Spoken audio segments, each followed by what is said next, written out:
Hold on quiet, please. Sean, reasonable start there, but I guess it's always going to be difficult once you're 2-0 down to Man United. Yeah, it's we went about the game in the right manner, that's for sure. They get the first one's a really poor goal. We know, Joey certainly knows the game, and it's the unfortunate side of the game, but he should make a foul, and that kills the move at source. Because if that move continues against sides with this quality, then they can hurt you, as they did on that occasion.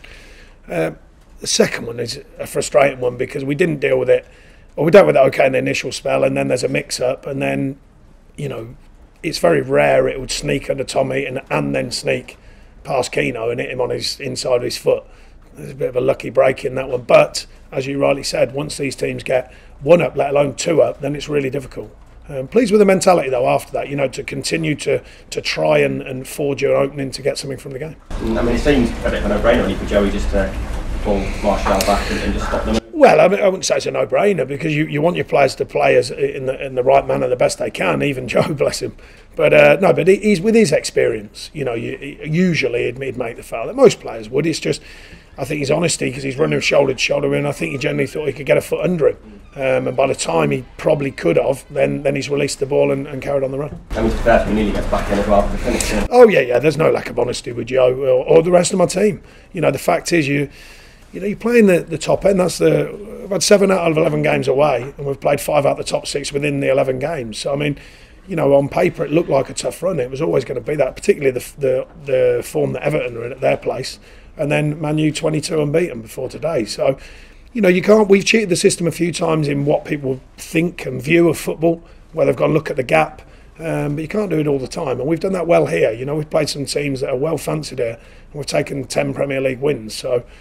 Not overthinking it, but the fact is they're a top side, even with the changes. They're a top side. I think someone mentioned before, 1 win in 11, but in the Premier League you're going to have those sort of runs. Oh, absolutely. It's points on the board. I've said it many times, away form, home form, all of that goes out the window in the Premier League because it's just points on the board. It is when you're us. It's different if you're Chelsea, Man U, Tottenham, you're at the top end trying to forge your way to win it, of course.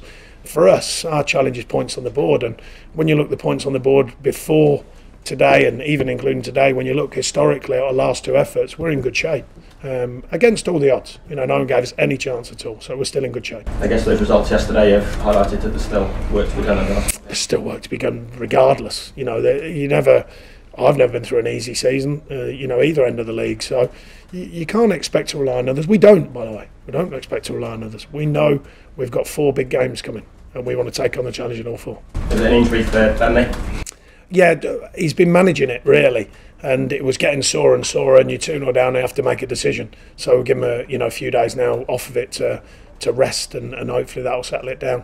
I was pleased with the subs actually. I was pleased with Johan come on bright, and I thought Daniel Adji, I thought the crowd were terrific with him. He's a very young man, to come on in a game like today, and he's realised the tempo and the pace of the Premier League, and I think it's important that we remain focused on what we're doing now, but also that next layer that's coming through in the absence of Sam Vokes, who was close, by the way, to making it. I was going to say with Sam and Scotty both.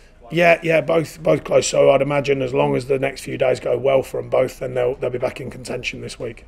On Dan, he's had 3 substitute appearances now against big teams, and he looked like he's sort of learning from it and building from it when he came on today. He put himself a bag. Yeah, I mean it's a big ask coming on against these today, but we want him to understand. That's the reality of the Premier League, and to try and affect a game when you're 2-0 down like today. And he's got his turn, he's got a shot off, he's driven a couple of times. It's all part of the learning process as a young player. We didn't do it for that reason, you understand. That's a knock-on effect. We did it because we believe he could have affected it today, and Barnsley would give his lot as he always does. So don't get me wrong. There's no, we're not playing around with it. We believe, but it is part of him growing and learning as a player. Good to have Johan back as well. Yeah, I thought he had a real go when he came on. Yeah, we want people to affect it from the bench, and it'll need everything that we always give. It's going to need it all for the next 4 games. Looks like 1 more win would do it, Sean. Is that how you feel? No, I feel that we've got to do what we've got to do. We've been down both ends of the market. We've been down this road in 2 years ago. We've been at the top of the Championship twice. And no one ever gives you anything. People forget the top of the Championship last year. We were playing off in the 3rd game of a weekend when the other 2 teams had won. Same up in the following week, same up in the next week. So we just get on with it. Whatever's put in front of us, we'll take it on. Okay. Cheers, thank you.